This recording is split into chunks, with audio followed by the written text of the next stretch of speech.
Tears of the Kingdom has a lot of interesting glitches.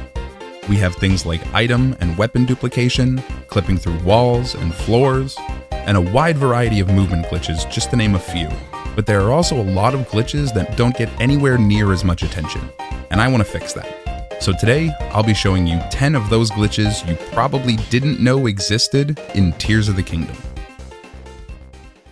Real quick before we jump into it, a couple of the glitches on this list will have a lot more steps than the rest, so in the interest of keeping the video under 45 minutes, I won't be giving detailed instructions on these, and will instead provide a more general outline of the process. If you want a more detailed guide on any of these glitches, just leave a comment and let me know. But with that, let's get started. First up on our list is wireless energy. This is a pretty simple glitch that lets you create a battery with infinite charge so long as you're within a certain range. All you need to do is fuse and tangle a battery to your shield, attach it to your Zonai device, then call the battery. When you turn your device on, the game will remember that there's a battery attached to it, but because that battery is called, the game can't lower its charge, resulting in an unlimited battery. This effect does have a limited range, since if you go too far, the shield will despawn and delete the battery, but that range can be increased significantly by attaching a dragon part to the entangled shield. Next on our list is Attached Rangeless Active Zonai, or ARAZ for short. This glitch is used to remotely activate a Zonai device shield from any location. By doing some careful fuse entanglement and zuggling, you can create a Zonai device shield that can be remotely activated with your current shield. If you slot the device shield, you can stop it from despawning, removing the range limitation entirely and allowing you to activate the shield from anywhere. Combine this with gas and you can keep the device active without even needing to use the shield. If you're careful, you can even ARAZ multiple devices at the same time.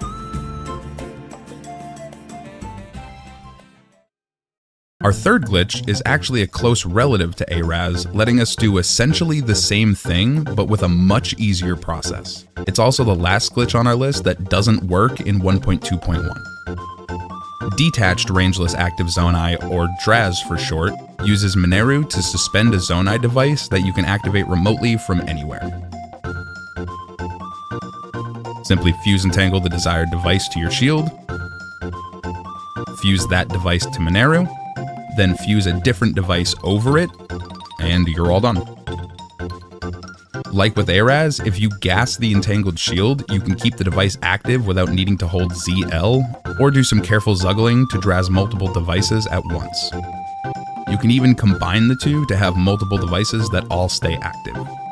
Though, unlike ARAZ, this effect will end if you warp, load a save, or dismiss Mineru.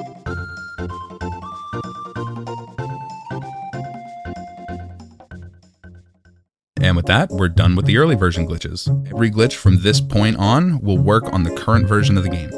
For our next few entries, I want to talk about some glitches that aren't as useful as far as gameplay goes, but are instead just some fun things to play around with. So moving on to number 4, we have Scope Render Cancel. This is a visual glitch that abuses deleting a picture to bug out the UI with the scope. Just take a picture with the camera, delete that picture, then quickly press both B and R3 2 times. It's a bit weird to time, but eventually you should be able to get it. There's also another method that uses the telescope and lookout landing to make a smaller border version of this. Go into the telescope, press B and R3, then after a short delay, quickly press L 2 times to open and close the camera. Not really much else to talk about with this one, it's just a neat visual glitch for screenshots or recording. For number 5, just like with ARAZ and DRAZ, this glitch is a close relative to Scope Render Cancel, but unlike the previous two, these glitches have much more of a difference in effect.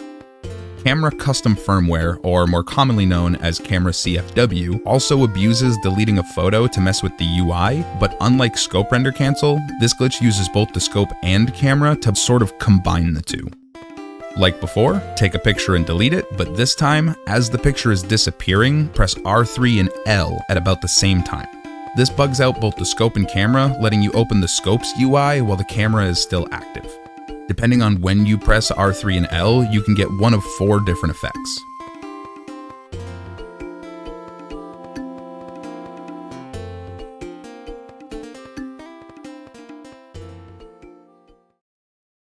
Next up on our list is a trick called Buoy Bouncing. I call this a trick because it feels more like a result of the physics engine than an actual glitch.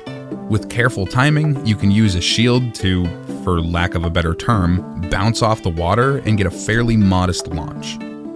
This one is really simple to do. Just jump into a body of water and right before Link goes into the swimming animation, perform a shield jump. You should pop off the water and get a bit of height from it. There isn't really much else to say about this one, it's pretty simple and straightforward. Our next glitch, and the last of the For Fun group, we have a trick called Reball. Like with Buoy Bouncing, Reball is more physics jank than actual glitch. You basically recall a thrown Zonai device orb, then just jump into its path. The momentum from the orb will transfer to Link and launch him a little bit. On its own, Reball doesn't really accomplish much, but if you do it while arrow smuggling, you can save Link's momentum and reapply it infinitely with bullet time. This basically gives you diet flight. If you know how to perform proper arrow smuggle flight with no stamina, Reball can be used as a way to build the initial momentum for the flight, but that's a whole other thing entirely. If you want a full guide on arrow smuggle flight, let me know in the comments. And if you're enjoying the video so far, consider giving it a like and subscribing to the channel. Now that's it for the 4 fun glitches. For our last 3 entries, we'll be talking about glitches that have a much more practical use to them. So moving on, number 8 on our list is pickup smuggling. This glitch lets you take a large object Link would normally hold above his head and carry it like a regular item from your inventory. All you need to do is press minus as soon as you press A to lift the object, watch a couple memories, then press plus and hold an item. When you unpause, you'll be cradling the object like a normal item and be able to run much faster with it. Admittedly, it's not the most useful glitch there is, which is why it's the first one in this section, but it can be nice to know when you don't feel like making a car or a fan bike to move an object over a short distance. The best example would probably be transporting some of those big green shrine crystals.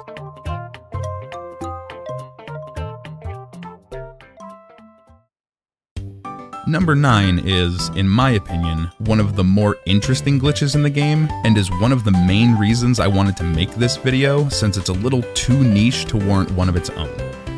Reverse Ascend Storage is a glitch that uses water and a platform to confuse the game into thinking Link is ascending through a surface that's much higher above him. You just need to find a body of water that lines up with the surface above, position a platform just above the water so you can barely squeeze underneath and stand, then ascend up. You should go into the long ascend animation and pop out on the surface above you. The only real downside to this is that it seems to have a max range of approximately 700 meters, so unfortunately it won't work everywhere.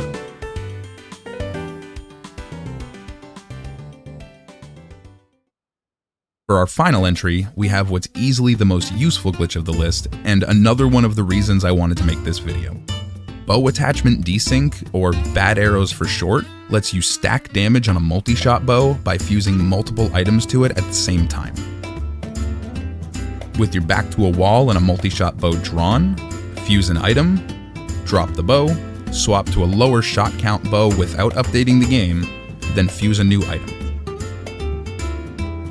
You can repeat this process as many times as you can reduce the shot count on your bow. Once you've stacked as many as you want or can, go back into the menu, drop the equipped bow, re-equip the highest multi-shot bow, then close the menu. When you fire the drawn arrow, it will have all of the fused items as well as any effects that they may have. Now, there was one more glitch I wanted to include, but there was an issue with the instructions being lost and I had to take it out of the video. But while I was writing this script, I managed to recover those instructions. So as a bonus, I want to quickly show you weapon extensions. Weapon extensions is a glitch that tricks the game into thinking your weapon's charge attack range is its standard attack range. Simply perform a charge attack with either a spear or one-handed sword, and before the attack ends, press plus. Equip a different weapon, then swap right back to the original one and close the menu. Now whenever you attack, you'll have the same range as your charge attack.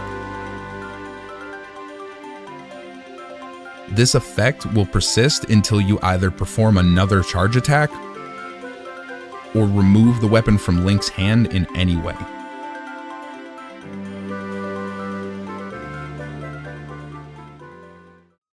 And that's 11 glitches you probably didn't know existed in Tears of the Kingdom. With all the glitches that get found in this game, a lot of them get forgotten about, so this felt like a good way to finally give them a bit of attention. If you like these kind of videos and want to see more, leave it a like and let me know down in the comments. If you haven't already, also consider subscribing to the channel. If you want to help support the channel, you can become a member for only $1 a month and get early access to videos like these, and even have your name featured at the end of every video, along with plenty of other perks. Special thanks to our channel members, RFGXTYVXGH and EJ Mixmaster. That's all I got for you today. I'll see you in the next one.